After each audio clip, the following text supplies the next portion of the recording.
இப்பப்பா நான் வந்து ஒரு 150 கிராம் சோளம் எடுத்திருக்கேன். இது வந்து சிறுதானியம்பா.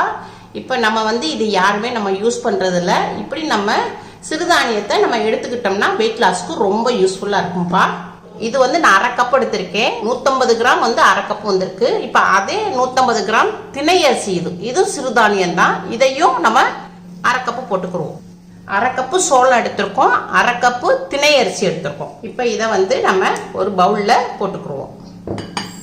1/2 கப்பு உங்களுக்கு நான் இட்லி அரிசி எடுத்திருக்கேன். இது வந்து மாவு அரிசிப்பா. இதையும் போட்டுக்குருவோம். இப்போ நான் எந்த கப்பில் எடுத்தேன்னா அதே கப்பில் 1/4 கப்பு உளுந்து எடுத்துக்குருவோம். 1 ஸ்பூனு வெந்தயம் சேர்த்துக்குருவோம்ப்பா. இப்போ இதில் தண்ணி ஊற்றிக்கிடுவோம். இப்போப்பா இதை வந்து நல்லா கழுவிட்டு நம்ம வந்து இதை வந்து ஒரு 8 மணி நேரத்துக்கு ஊற வச்சுக்குருவோம். இப்போப்பா 8 மணி நேரம் ஆயிடுச்சு, நல்லா ஊறிடுச்சு. இப்போ நம்ம இதை வந்து மிக்சி ஜாரில் மாற்றிக்கிறோம்.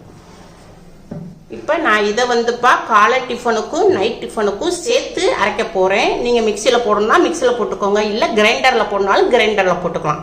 இதை வந்து நான் மிக்சியில் போட்டோன்னா 2 தடவை போடணும். இப்போ நான் வந்து மிக்சியில் போட்டுக்கிறேன்.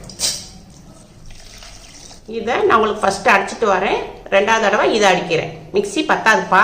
இப்போப்பா நான் உங்களுக்கு மிக்சியில் அடிச்சு கொண்டு வந்திருக்கேன். ஆனால் இப்படி இருக்கணுப்பா. நம்ம தோசைக்கு இட்லிக்கு அரைப்போம் இல்லையா, அதே மாதிரி இருக்கணும். இப்போ இதை வந்து நம்ம பாத்திரத்தில் மாற்றிக்கிறோம்.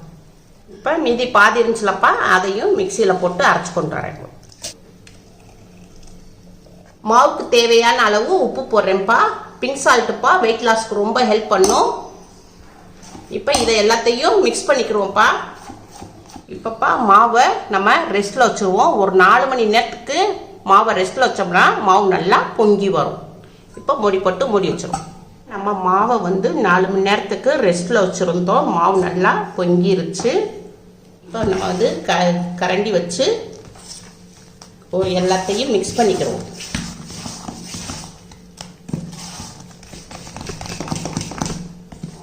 நல்லா மிக்ஸ் பண்ணிட்டோம்.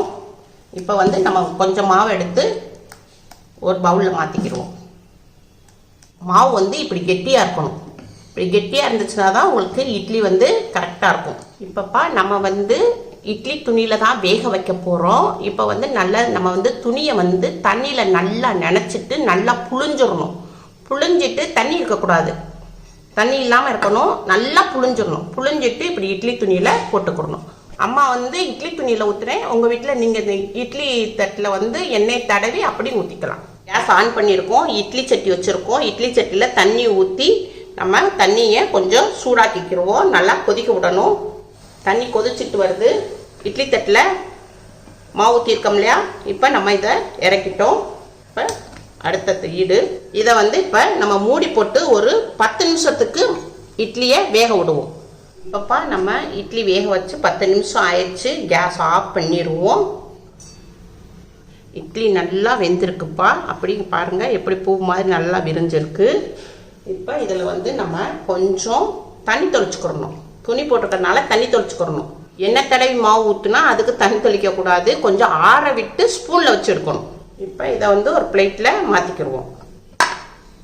பிளேட்டில் இப்படி எடுத்து இப்படி கவுத்திடணும்.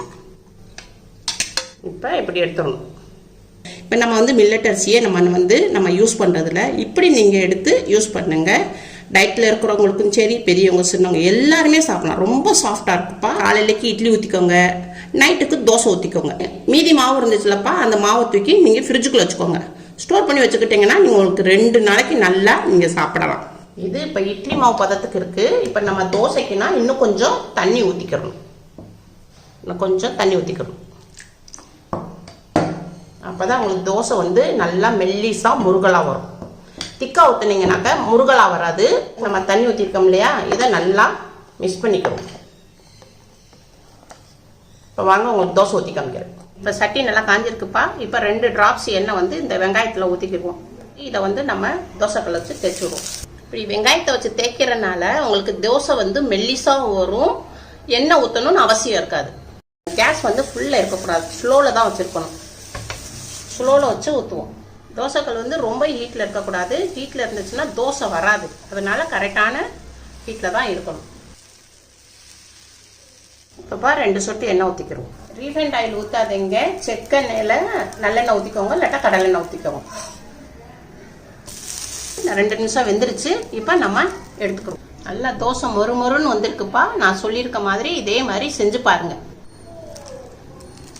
டயட்டில் இருக்கிறவங்க இது முக்கியமாக சாப்பிடுங்கப்பா. உங்களுக்கு நல்ல வெயிட் லாஸ்க்கு ரொம்ப யூஸ்ஃபுல்லாக இருக்கும், ரொம்ப ஹெல்ப் பண்ணும்.